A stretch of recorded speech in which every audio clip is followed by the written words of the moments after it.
The stagecoach lurched to a stop in front of the weathered Laramie, Wyoming station, and Bethany Kincaid stepped down with nothing but a carpetbag, a worn letter, and a heart shattered into so many pieces she wondered if it would ever beat properly again. The September wind of 1873 cut through her traveling dress as she steadied herself against the coach wheel, her legs trembling from 3 days of bone-jarring travel. The driver tossed down her trunk without ceremony, tipping his hat before climbing back up to continue west. Bethany stood alone on the dusty street, watching the coach disappear into the distance, feeling as though her last connection to civilization had just abandoned her. Laramie sprawled before her like a rough-hewn promise, all wooden sidewalks and false-fronted buildings. Cowboys rode past on dusty horses, their eyes lingering on her a moment too long. She pulled her shawl tighter and lifted her chin, refusing to appear as vulnerable as she felt. The letter in her pocket had come from her aunt 3 months ago, offering refuge after word of Bethany's broken engagement had somehow traveled all the way from Boston to this frontier town. But when she had arrived at the telegraph office that morning in Cheyenne, a wire waited instead. Aunt Miriam had passed suddenly. The house was sold. There was no refuge waiting. Bethany had spent her last dollars on the coach ticket to Laramie anyway, having nowhere else to go. Charles had made certain of that, spreading lies about her character throughout Boston society after she had discovered his affair with her closest friend. No decent family would employ her now, and her own parents had turned their backs, choosing to believe Charles's version of events rather than their own daughter. She picked up her carpetbag, leaving the trunk where it sat, and walked toward the nearest building with a respectable appearance. The sign read, "Mrs. Thornton's boarding house," and Bethany said a silent prayer that the woman might allow her to work in exchange for a room until she could figure out her next step. The boarding house proprietress turned out to be a stern-faced woman in her 50s who looked Bethany up and down with shrewd eyes. "I have one girl already helping in the kitchen," Mrs. Thornton said, "but I could use someone who can read and write to help with the books. You look educated." "I am," Bethany said, relief flooding through her. "I attended finishing school in Boston and helped manage my father's household accounts for years." Mrs. Thornton nodded. "Room and board plus $2 a week. You will help with bookkeeping, mending, and whatever else needs doing. No gentlemen callers, no drinking, and you will attend church on Sundays." "Thank you," Bethany whispered, feeling tears prick her eyes. "Thank you so much." That first night in the small room under the eaves, Bethany lay awake listening to the unfamiliar sounds of the frontier town. Somewhere in the distance, a piano played in what she assumed was a saloon. Horses whinnied. Men shouted and laughed. She pressed her hand against her chest, feeling the ache that had lived there since the day she had walked into Charles's study and found him kissing Rebecca, her supposed best friend since childhood. The betrayal had been complete. Not just losing Charles, though that had hurt enough, but losing Rebecca too. Losing her parents' trust. Losing her place in society. Losing everything she had thought her life would be. She had loved Charles, or thought she had. He had been handsome, charming, from a good family. Their engagement had been celebrated by everyone who mattered. She had planned their wedding, imagined their children, pictured growing old together. Instead, she had been cast out, blamed for his infidelity through some twisted logic she still could not understand. Charles had claimed she had been cold, unaffectionate, had driven him to seek comfort elsewhere. Her parents had believed him. Society had believed him. Only her Aunt Miriam had written to say she believed Bethany's side of things, offering her a place to start over. And now even that small hope had been extinguished. Bethany turned her face into the pillow and let herself cry quietly, mourning everything she had lost. The weeks that followed blurred together in a haze of work. Mrs. Thornton's boarding house catered primarily to respectable single men working in town, railroad clerks and shopkeepers, along with the occasional traveling family. Bethany kept the books meticulously, mended torn shirts and trousers, and helped serve meals in the dining room. She kept her head down and her heart closed. When men tried to make conversation, she responded politely but coldly. When Mrs. Thornton suggested introducing her to the minister's nephew, Bethany declined firmly. She wanted nothing to do with love, with trust, with any of it ever again. October arrived with the first dusting of snow on the distant mountains. Bethany stood at the boarding house window one afternoon, watching the main street below, when Mrs. Thornton appeared at her elbow. "That is Ethan Garrison," the older woman said, nodding toward a man loading supplies into a wagon across the street. "Owns a ranch about 10 miles north of town. Comes in once a month for provisions." Bethany glanced at the man without much interest. He was tall, broad-shouldered, wearing worn work clothes and a battered hat. His face, what she could see of it from this distance, was weathered and serious. "He is a hard worker," Mrs. Thornton continued. "Came out here 7 years ago with nothing, built that ranch from the ground up. Keeps to himself mostly." "Why are you telling me this?" Bethany asked, though she kept watching the man as he worked. There was something methodical about his movements, efficient and strong. "Because he is eating supper here tonight. The hotel dining room is closed for repairs." "I thought you should know to expect him." Bethany felt a flutter of something she could not quite name. Nervousness, perhaps, or just curiosity. She had grown accustomed to the regular boarders, but someone new felt like a small disruption in the careful routine she had built. That evening, Ethan Garrison sat at the far end of the dining table, eating quietly while the other men talked around him. Bethany served the meal, carefully avoiding looking at him directly, though she felt his eyes on her more than once. He was older than she had first thought, probably in his early 30s. His face was handsome in a rugged way, with deep-set eyes and a strong jaw shadowed with stubble. His hands, wrapped around his coffee cup, were calloused and scarred from hard work. "Miss Kincaid, Mrs. Thornton called from the doorway. "Would you bring more coffee?" Bethany fetched the pot and moved around the table, refilling cups. When she reached Ethan Garrison, their eyes met for just a moment. His were a startling blue-gray, like a winter sky, and held a wariness that matched her own. "Thank you," he said quietly, his voice deeper than she had expected. She nodded, not trusting herself to speak, and moved on. After the meal, while she was clearing dishes, she overheard him talking with Mrs. Thornton in the hallway. "I am looking to hire someone," he was saying. "Someone who can keep house, cook, manage the household accounts. The work is hard and it is isolated out there, but I pay fair wages." "How much?" Mrs. Thornton asked. $15 a month, room and board, separate quarters of course, everything proper and respectable." Bethany's hands stilled on the dishes.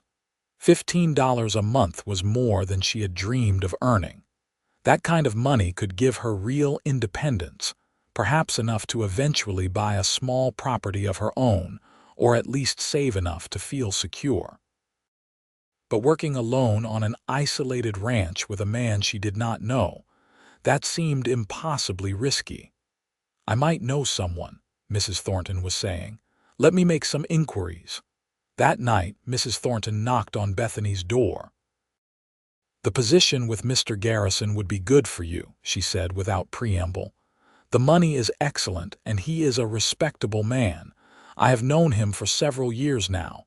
He will treat you properly." "I cannot possibly," Bethany protested. "Living alone on a ranch with an unmarried man." "What would people think?" "People will think what they always think," Mrs. Thornton said sharply. But you are already the subject of gossip, my dear. I have heard the whispers.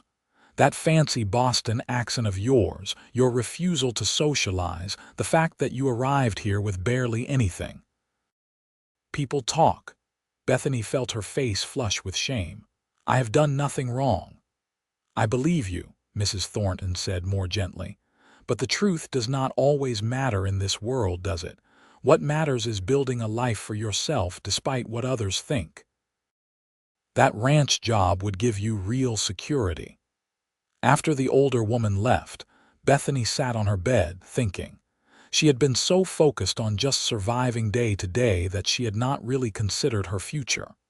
Working at the boarding house was fine for now, but what about next year? 5 years from now? She could not live in this tiny room forever, and Mrs. Thornton was right. People already gossiped about her. What did she have to lose? The next morning, she found Mrs. Thornton in the kitchen. "Tell Mr. Garrison I will take the position," she said before she could change her mind. "But I want a written contract stating the terms clearly, including my separate quarters and that my employment can be terminated by either party with 2 weeks' notice." Mrs. Thornton smiled approvingly. "Smart girl. I will send word to him." 3 days later, Ethan Garrison returned to town with a wagon to collect Bethany and her belongings. He helped load her trunk without comment, then assisted her onto the wagon seat with surprising gentleness. They rode north out of Laramie in silence, the November wind biting at their faces. Bethany pulled her cloak tighter and studied the landscape. The prairie stretched endlessly, brown grass waving in the wind, with the mountains rising in the distance like a promise of something greater. "The ranch is called the Garrison Creek Ranch," Ethan finally said, breaking the silence. "Named for the creek that runs through the property. I have about 200 head of cattle right now, hoping to increase that over the next few years. I have one hired hand, Tom, who has a small cabin on the far side of the property. You will have the spare room in the main house. It has its own entrance, so you will have privacy." "Thank you," Bethany said quietly. "Mrs. Thornton said you came from Boston." "Yes." He waited, clearly expecting her to elaborate, but she offered nothing more. After a moment, he continued. "This is different from city life, harder in many ways. The work is constant, especially as winter comes on. But it is honest work, and there is a kind of peace in it too." "I am not afraid of hard work," Bethany said. "I did not think you were." He glanced at her, then back at the road. "I will be honest with you, Miss Kincaid. I need help, but I also value my privacy. I am not looking for conversation or companionship. I want someone who can manage the household efficiently and competently, and otherwise keep to herself. Can you do that?" His bluntness stung, though Bethany could not say why. "That suits me perfectly, Mr. Garrison. I have no interest in conversation or companionship either." Something flickered across his face, too quick for her to read. "Good. Then we will get along just fine." The Garrison Creek Ranch appeared as they crested a low hill. The house was a solid log structure, larger than Bethany had expected, with a wide porch and real glass windows. A barn stood nearby, along with several smaller outbuildings. The creek Ethan had mentioned wound through the property, lined with bare cottonwood trees. It was beautiful in a stark, lonely way. Ethan helped her down from the wagon and carried her trunk inside. The main room of the house was sparsely furnished but clean, with a large fireplace, a sturdy table and chairs, and a kitchen area along one wall. He led her through to a smaller room off the back. "This will be yours," he said, setting down her trunk. "It has its own door to the outside, as I mentioned. I sleep in the loft above the main room, so we will not be in each other's way." The room was simple but adequate, with a bed, a small dresser, and a chair by the window. It was larger than her room at the boarding house had been. "The pantry is well stocked," Ethan continued. I made a big supply run last month. There is a root cellar for vegetables. Tom usually eats breakfast and supper here, but he fixes his own lunch at his cabin. I expect 3 meals a day, nothing fancy. I will handle all the outdoor work and the livestock. I need you to manage the house, cook, do laundry and mending, and keep track of household expenses. Once a month, I go into town for supplies. You can come along if you need anything personal. That sounds manageable, Bethany said. There are books in the main room if you raid, and writing supplies if you want them. Your time after supper is your own as long as your work is done. He paused awkwardly. I want you to be comfortable here, Miss Kincaid. This is your home now, too, for as long as you stay. Thank you, Mr. Garrison. He nodded and left her to unpack. Bethany sat on the edge of the bed, looking around her new room. Through the window, she could see the prairie stretching away to the mountains.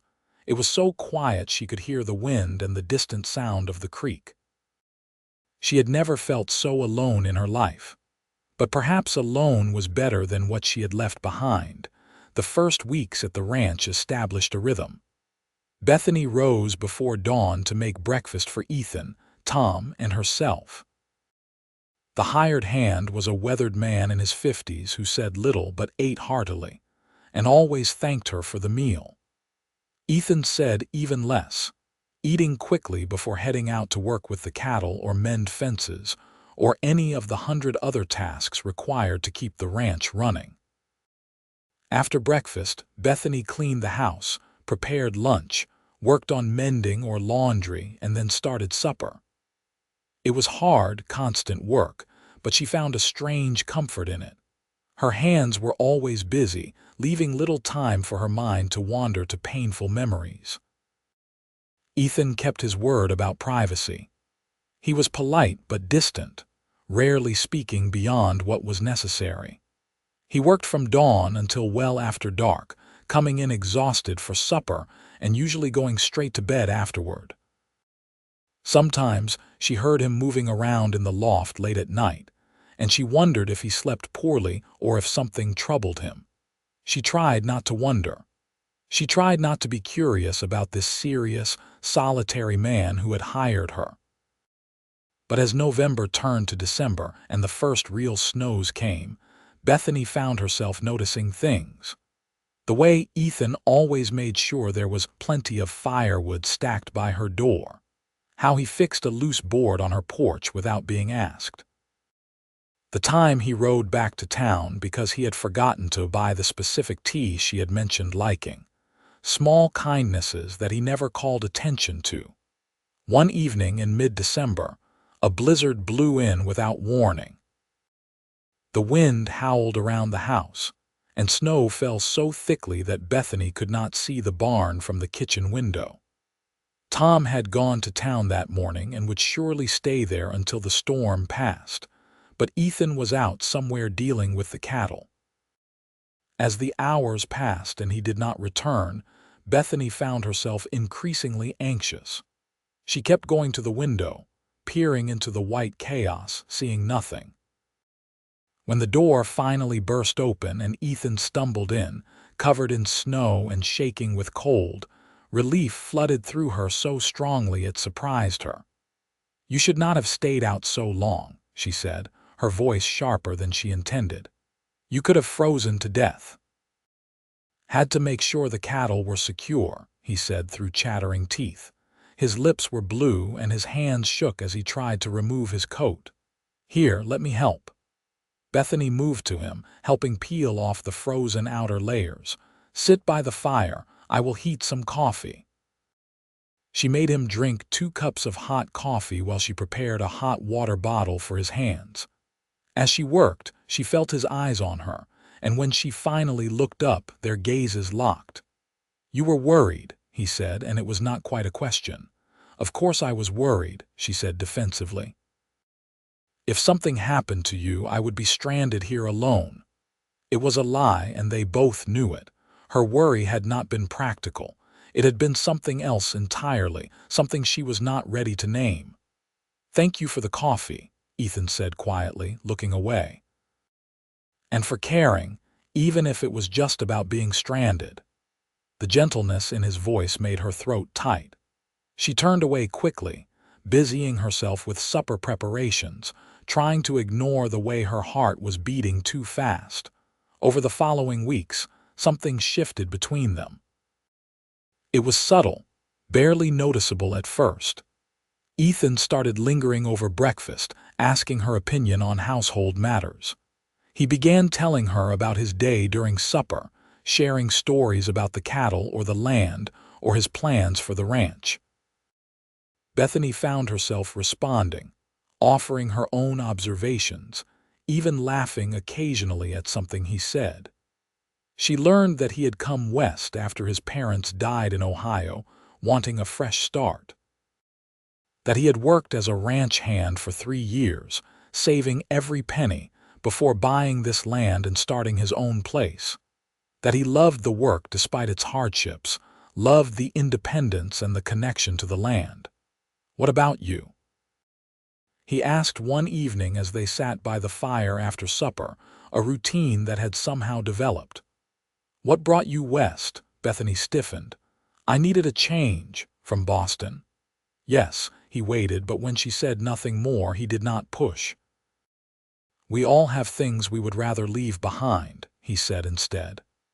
"That is one good thing about the West. Out here you can be whoever you choose to be."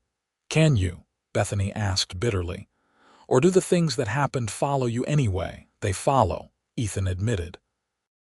"But maybe out here with enough space around you they do not press quite as close." She looked at him, really looked at him, and saw a pain in his eyes that matched her own. "What follows you?" she asked softly. He was quiet for a long moment. "Her name was Sarah," he finally said.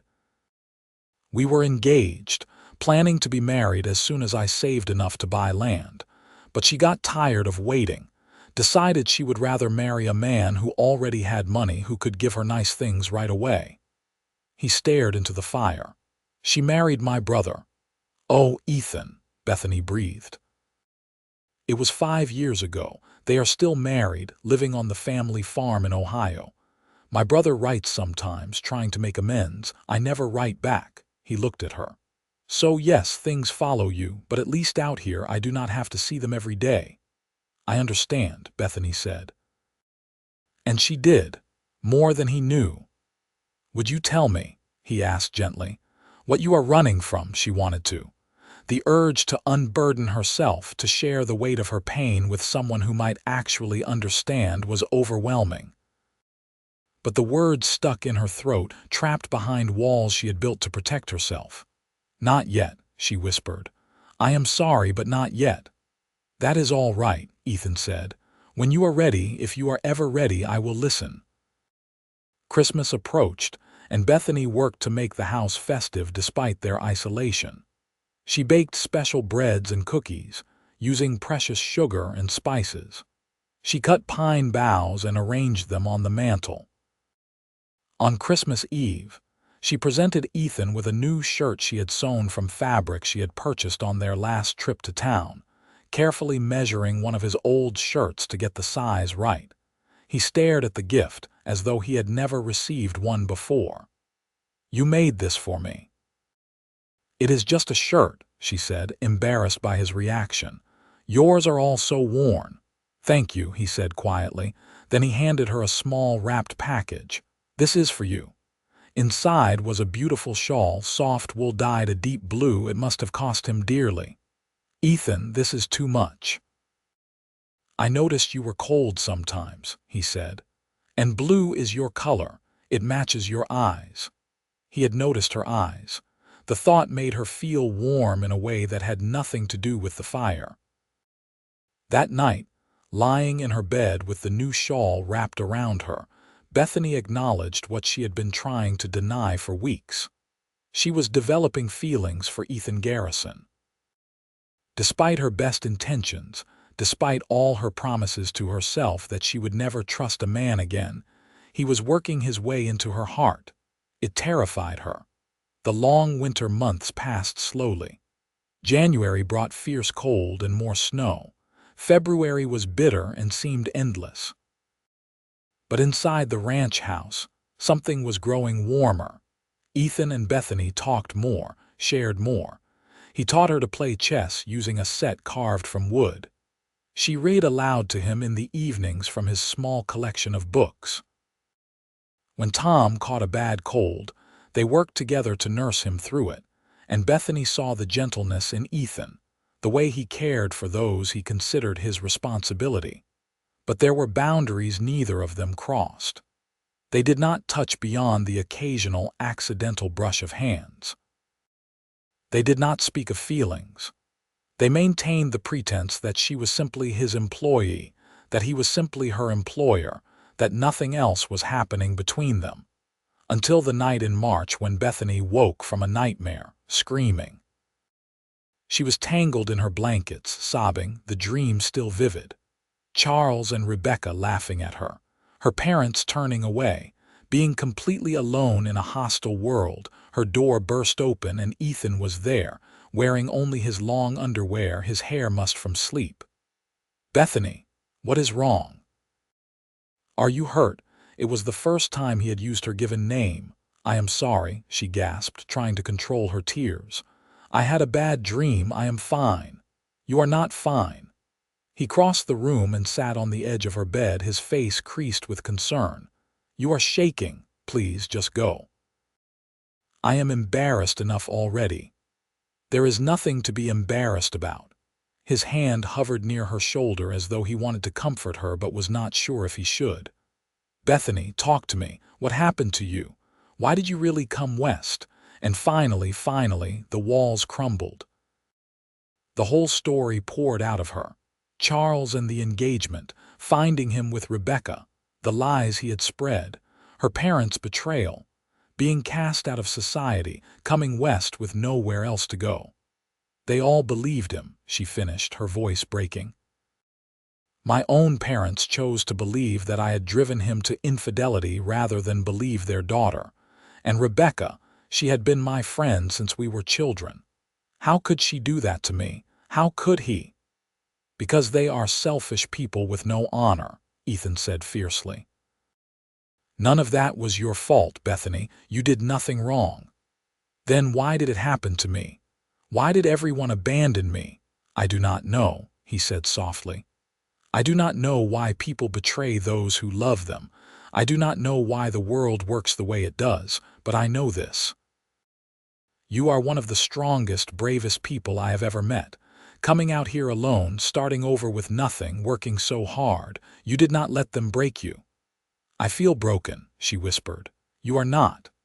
This time his hand did settle on her shoulder, warm and solid. "You are bent, maybe. Scarred, but not broken."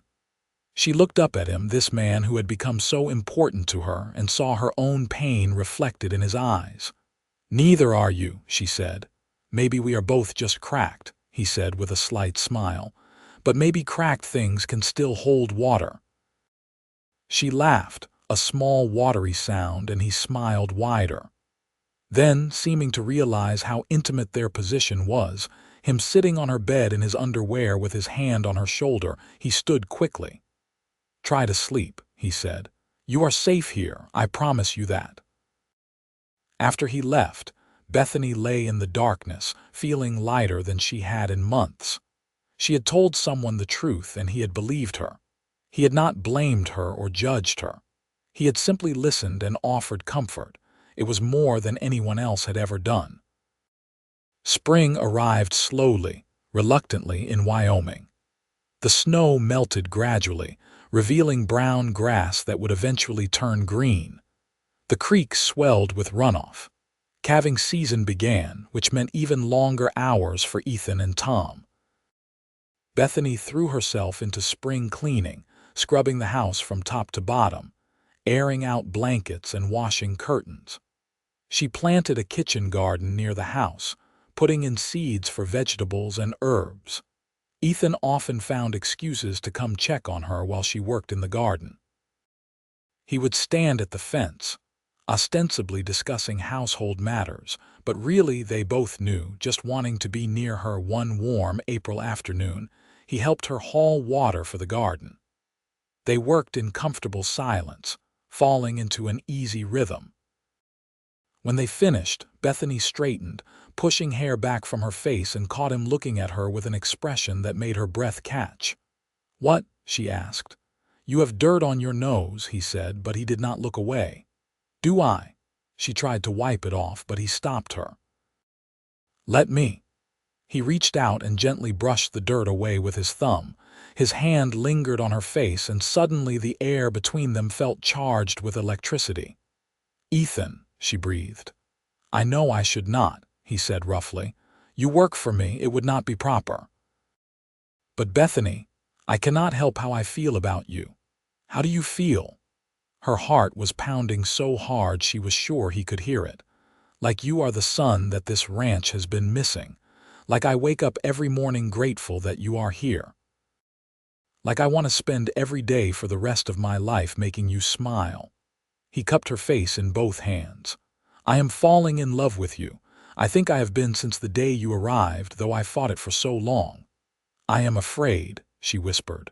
"I am so afraid. What if you change your mind? What if you hurt me like Charles did?" "I cannot promise I will never hurt you," Ethan said honestly. "But I can promise it will never be intentional. I can promise I will be faithful and honest and devoted.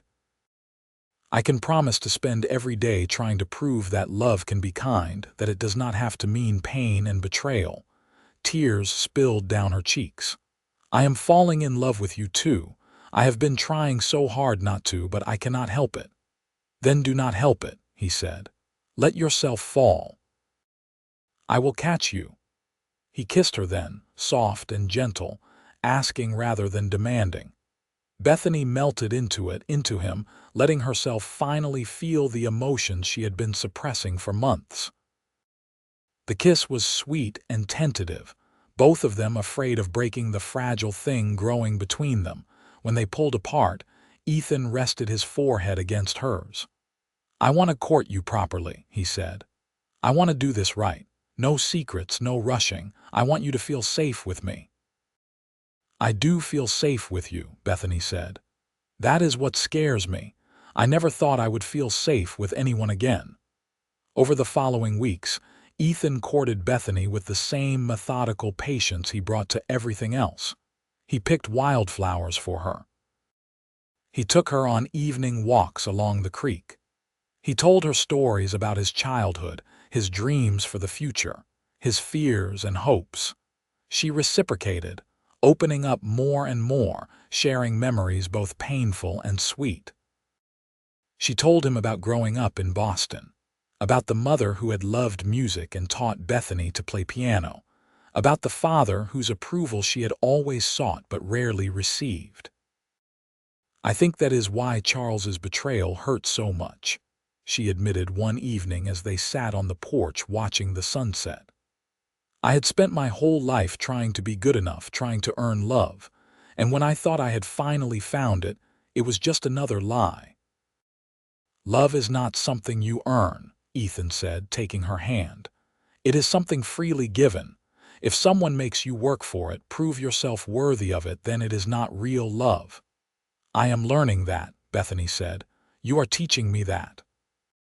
He brought her hand to his lips and kissed it gently. "You are teaching me too, teaching me to trust again, to open up, to believe that maybe I deserve happiness after all." Tom noticed the change between them, of course.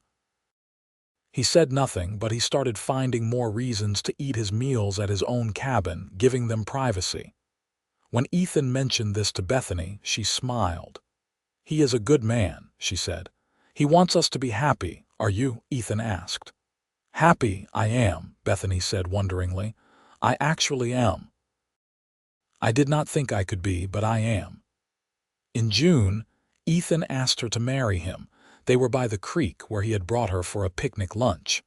The cottonwoods were full and green, and wildflowers dotted the grass. It was beautiful, peaceful, perfect. "I know we have not been courting long," he said, pulling her to her feet so they were facing each other. "But I have known how I felt for months. I love you, Bethany. I want to build a life with you, a real life as partners. Will you marry me?" "Yes," she said without hesitation. "Yes, Ethan, I will marry you." He pulled her into his arms, holding her tight, and she felt safe in a way she never had before. Safe and loved and home. They were married in July in the small church in Laramie with Mrs. Thornton and Tom as witnesses. Bethany wore a simple dress she had made herself, with a crown of wildflowers in her hair. Ethan wore his new shirt, the one she had given him for Christmas, with his best trousers and boots polished to a shine. The ceremony was brief, but when they exchanged vows, promising to love and honor each other for the rest of their lives, Bethany felt the last pieces of her broken heart click into place. She was not the same naive girl who had believed Charles's pretty words. She was stronger now, wiser, more careful with her trust. But Ethan had earned that trust day by day, moment by moment, through consistent kindness and genuine love. When he kissed her as his wife, she kissed him back with all the love and hope she had once thought were lost forever. The wedding night was gentle and patient, Ethan taking his time, making sure she felt comfortable and cherished. Afterward, lying in his arms in the loft that was now their shared bedroom, Bethany felt tears on her cheeks. "What is wrong?" Ethan asked, immediately concerned. "Did I hurt you?" "No," she said quickly. "I am just happy. I am crying because I am happy and because I never thought I would feel this way again. You gave me back something I thought was gone forever." "What is that?" "The ability to believe in love," she said. "Real love. The kind that is patient and kind and does not keep score." He kissed her forehead. "You gave me the same gift. We healed each other." "Yes," she agreed. "I think we did." The first year of their marriage was not always easy. Running a ranch required constant work and brought constant challenges. There were cattle lost to predators, fences broken by storms, a dry spell that had them worried about the creek running low. But through it all, they faced each challenge together. Ethan never made decisions without consulting Bethany, treating her as an equal partner in the ranch. She expanded the garden, started raising chickens, and even helped with some of the outdoor work when extra hands were needed. They learned each other's rhythms and habits. Bethany learned that Ethan was grumpy in the mornings until he had coffee, that he liked to take a walk before bed to check on the animals one last time, that he sometimes had nightmares about losing the ranch. Ethan learned that Bethany sang while she worked, that she needed quiet time with her books to recharge, that she was afraid of thunderstorms but tried to hide it. They argued sometimes, as all couples do. But they learned to argue fairly, to listen to each other, to apologize and forgive. Ethan never let an argument linger overnight, always making sure they resolved things before bed. "I will not let anger or pride come between us," he told her after their first real fight about whether to invest in more cattle. "I lost too much to pride once before. I will not make that mistake again." "Neither will I," Bethany agreed. They had compromised, purchasing fewer cattle than Ethan wanted but more than Bethany thought was safe, and in the end, the decision had proven sound. In their second year of marriage, Bethany discovered she was pregnant. She told Ethan one morning over breakfast, watching nervously for his reaction. His face lit up with pure joy. "Truly, we are going to have a baby in the spring," she confirmed, and found herself swept up in his arms, laughing and crying at the same time. Ethan became impossibly protective during her pregnancy, constantly worried about her doing too much. Bethany found it both touching and exasperating. "I am pregnant, not made of glass," she told him when he tried to stop her from carrying water. "Women have been having babies since the beginning of time while still doing their work. But you are my wife having my baby," he said stubbornly. "Let me take care of you." She softened, reaching up to cup his face.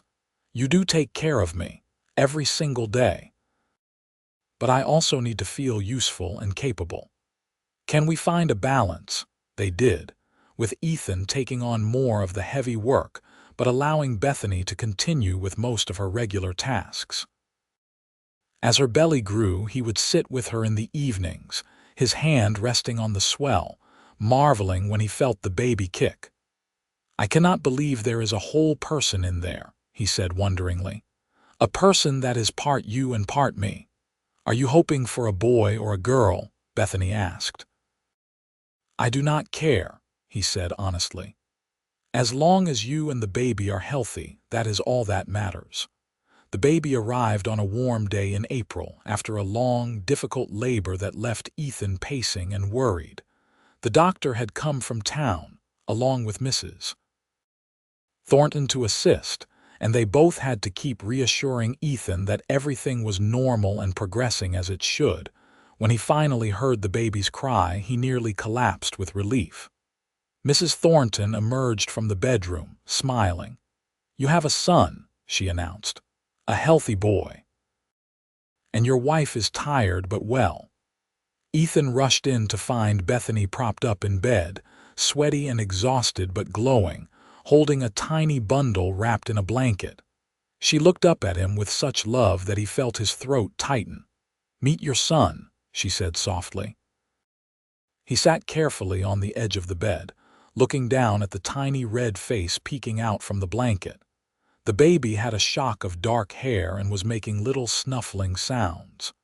Ethan reached out one finger and the baby's impossibly small hand wrapped around it. "He is perfect," Ethan whispered. "You are amazing. Thank you for this gift." They named him Matthew Garrison, and he became the center of their world. Ethan was a devoted father, getting up in the night to bring the baby to Bethany for feeding, pacing the floor when Matthew was fussy, spending his few free moments just staring at his son in wonder. "I never knew I could love like this," he told Bethany when Matthew was a few weeks old. "The way I love you and now him, it is like my heart doubled in size." "I know," she agreed, watching him hold their son with such tenderness. "Sometimes I think about how close I came to never having this. If I had stayed in Boston, if I had married Charles, I would have missed all of it. This life, our son." "I think about that too," Ethan admitted. "If Sarah had not chosen my brother, I never would have come west. I never would have met you. As much as that hurt at the time, I am grateful for it now. We both had to be broken before we could be put back together in the right way," Bethany mused. "Put back together with each other," Ethan said, leaning over to kiss her. "Two broken people who found a way to be whole." As Matthew grew from infant to toddler, the ranch prospered. Ethan hired another hand to help Tom with the expanding herd. Bethany's garden flourished, and she began preserving enough food to see them through the winters with plenty to spare. They added a room onto the house, planning for the future. On Matthew's second birthday, Bethany told Ethan she was pregnant again. This time the pregnancy was easier, and in the spring they welcomed a daughter they named Lily. Ethan cried when he held her for the first time, this tiny girl with Bethany's blue eyes. "She is beautiful," he said. Just like her mother. Life settled into a rhythm of work and family, challenges and triumphs. There were still hard times, a particularly brutal winter when they lost several head of cattle, a summer drought that tested them, an illness that swept through the area, though thankfully spared their family. But through everything, Ethan and Bethany remained solid. They had learned how to weather storms together, how to support each other through difficulties, how to celebrate the good times and endure the bad. Tom eventually married a widow from town and moved into Laramie, though he still worked for the ranch. They hired a young man named Jacob to replace him, and later another hand named Samuel. The Garrison Creek Ranch became known as one of the most successful in the area. But success was not what mattered most to Bethany. What mattered was the life they had built, the home where she felt safe and loved, the man who had spent years patiently proving that love did not have to hurt, the children who filled their days with laughter and chaos. One evening when Matthew was 5 and Lily was 3, after the children were asleep, Bethany and Ethan sat on the porch watching the sun set over the mountains. He had his arm around her, and she leaned into his solid warmth. "You remember when I first arrived?" she asked. "How broken I was." "I remember," he said.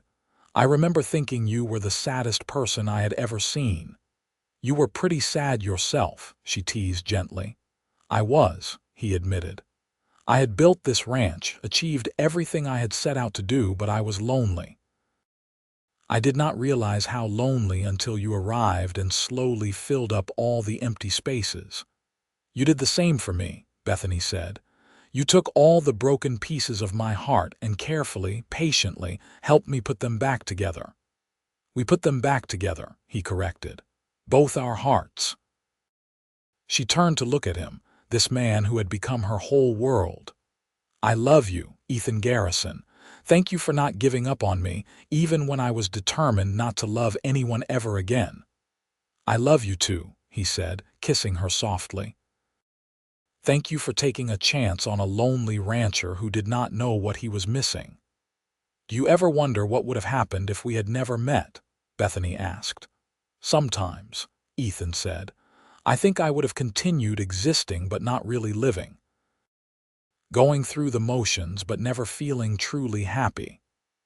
"I think I would have become bitter," Bethany admitted, "letting what Charles did poison the rest of my life."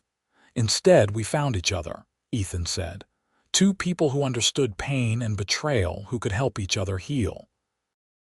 "It took time," Bethany reflected. "Years, really. You could not rush my healing and I could not rush yours, but you were patient." "So were you," he said. "You let me court you at my own pace, never pushing for more than I was ready to give."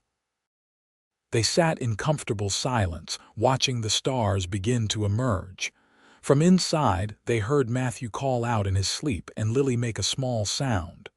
The sounds of their children, safe and loved.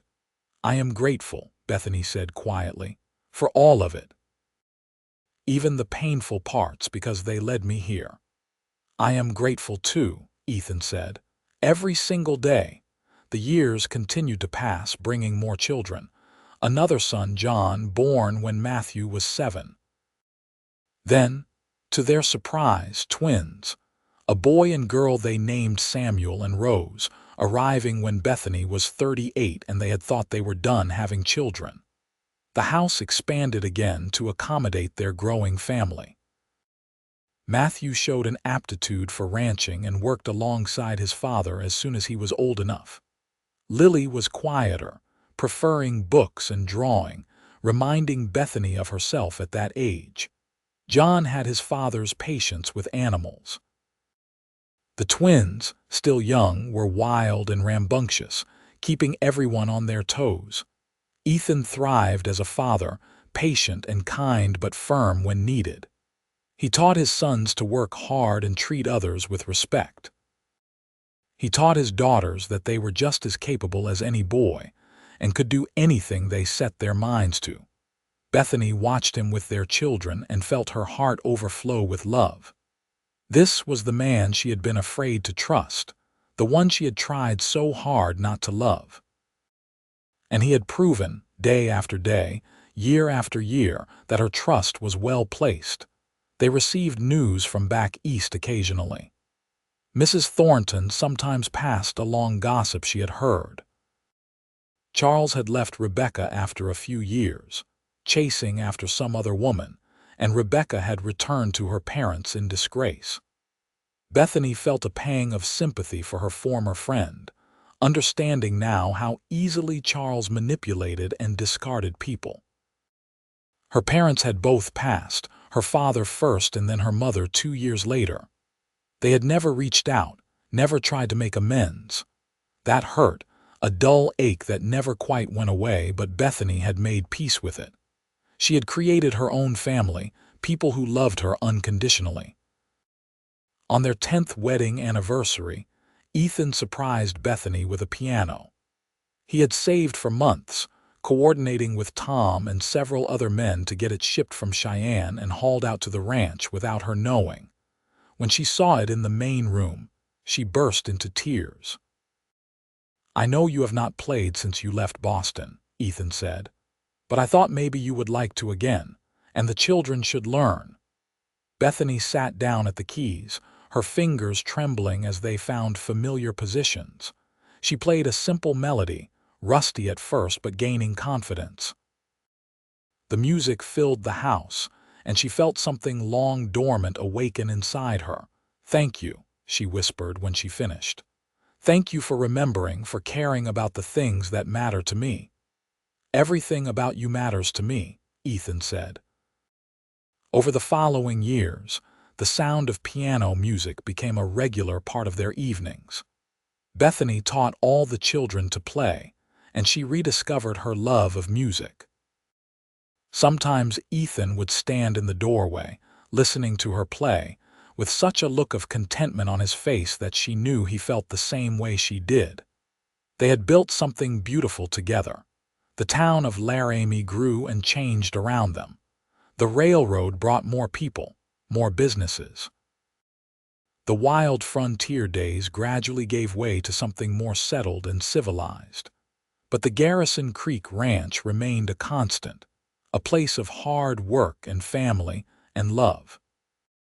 Tom and his wife had children of their own, and the families became intertwined, celebrating holidays and important occasions together. Jacob married a girl from town and built a small house on the edge of the ranch property with Ethan's blessing.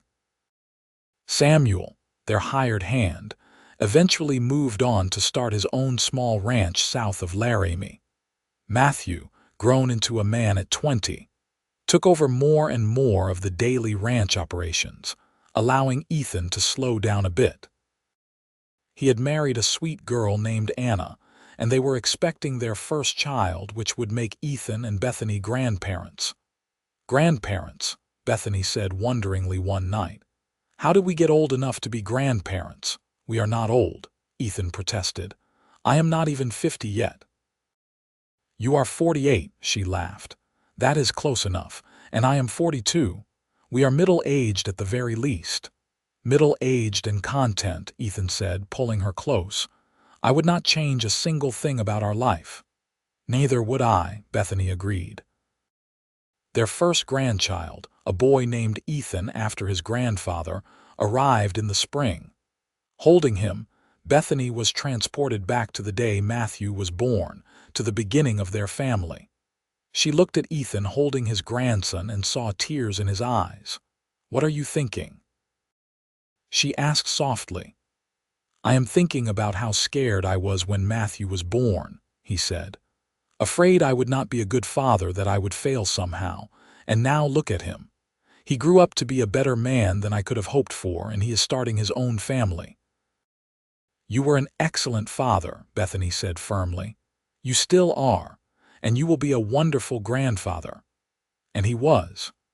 As more grandchildren arrived, Ethan loved them all fiercely, teaching them to ride and fish and work with the animals, just as he had done with his own children. Bethany baked for them and told them stories and played the piano for them to dance to. Lily, who had never been interested in ranch work, moved to Denver to attend a women's college, one of the first in the territory. She wrote home often, full of excitement about her classes and the opportunities available to educated women. She eventually became a teacher, marrying a kind lawyer and starting a school for girls. John stayed at the ranch, working alongside Matthew, and married a rancher's daughter from a neighboring property. The twins, Samuel and Rose, were still finishing their schooling but showed signs of following their own unique paths. Through it all, through the joy and occasional sorrow, through the triumphs and setbacks, Ethan and Bethany remained each other's anchor.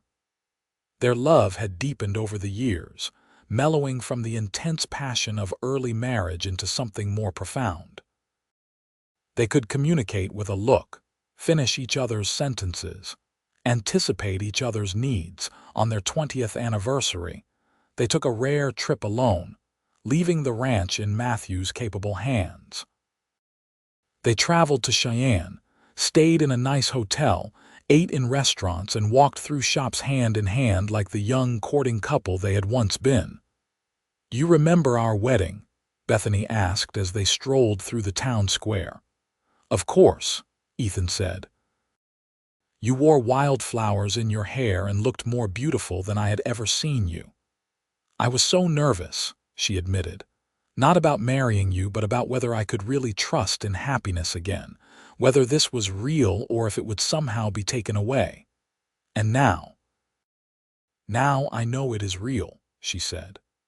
"I know that happiness is not something that can be taken away, not when it is built on a foundation as solid as what we have." On their last night in Cheyenne, as they lay in bed in their hotel room, Ethan propped himself up on his elbow and looked down at her. "I want you to know something," he said seriously. "What?" "These 20 years with you have been the best of my life. You took a lonely, hurting man and taught him how to love again. You gave me a family, a real home, a reason to wake up grateful every single day. I never imagined I could be this happy." Bethany reached up to cup his face, feeling the familiar roughness of his beard, the lines that age had etched around his eyes. "You did the same for me," she said. "You took a broken woman who thought she would never trust anyone again, and you patiently, persistently proved that love could be kind, that it could be patient and gentle and steady, that it did not have to hurt." "It took time," he said. "Years," she agreed. "But you never gave up. You never pushed or demanded. You just kept showing up, kept being honorable and good and true. Until one day I realized that my heart had healed, and you were the reason why." He kissed her then, tenderly, and she felt the same flutter of excitement she had felt that first time by the garden fence. Some things never changed. They returned home to find everything running smoothly, though the children mobbed them at the door, excited to have them back. That night, sitting on their porch in their familiar spots, Bethany felt a deep sense of peace. "I am glad we took that trip," she said. "But I am also glad to be home." "Me too," Ethan agreed. "This is where we belong." As Bethany approached 50 and Ethan 55, they began to slow down a bit, letting the next generation take over more responsibilities. Matthew and John ran the ranch operations, consulting their parents but making most decisions themselves. Anna and John's wife Sarah handled much of the household management, though Bethany still loved to cook and work in her garden. Ethan's hair had gone silver, and his face was deeply lined from years in the sun and wind. Bethany had streaks of gray in her dark hair and wore spectacles for close work now. But when they looked at each other, they still saw the people they had fallen in love with all those years ago. One winter evening, with snow falling softly outside and a fire crackling in the hearth, their whole family gathered at the ranch. Matthew and Anna with their 3 children, John and Sarah with their 2, Lily visiting from Denver with her husband and daughter. The twins, now in their 20s, Samuel working at the ranch and Rose teaching at the school in Laramie. Bethany looked around at all of them, this family she and Ethan had created, and felt overwhelming gratitude. There was laughter and conversation, children playing on the floor, the smell of her famous stew filling the air. The piano sat in the corner where it had for 20 years, and Rose was playing a soft melody. Ethan reached over and took her hand, squeezing it gently. She squeezed back, and they shared a smile that said everything words could not. Later, after everyone had gone home or to bed, they sat alone by the dying fire. "You ever think about that day I hired you?" Ethan asked. "Sometimes," Bethany said. "I was so scared, so hurt, so determined never to let anyone close again." "I was planning to live alone forever," he admitted. I had decided that was safer, easier than risking my heart again. We were both wrong, Bethany said. Very wrong, he agreed. The risk was worth it. You were worth it. So were you, she said. Thank you, Ethan, for everything. For hiring a scared woman who showed up with nothing but a broken heart. For being patient with her. For showing her that love could be kind and true. Thank you for taking a chance on a lonely rancher, he said. For letting me prove myself to you. For building this incredible life with me. They sat together in the firelight, hands intertwined, two people who had found each other at exactly the right time. Both had been broken by betrayal and loss. Both had been afraid to trust again. But together, through patience and persistence and unwavering devotion, they had healed each other. The years continued to pass, bringing more grandchildren, new challenges, and constant change. But some things remained constant. The Garrison Creek Ranch continued to thrive. The family continued to gather for holidays and celebrations. And Ethan and Bethany continued to love each other with the same steady devotion that had characterized their entire marriage. When Bethany was 60, a letter arrived from Boston. It was from a lawyer, informing her that a distant cousin had passed and left her a small inheritance. Nothing significant, just a few $100s and some family heirlooms.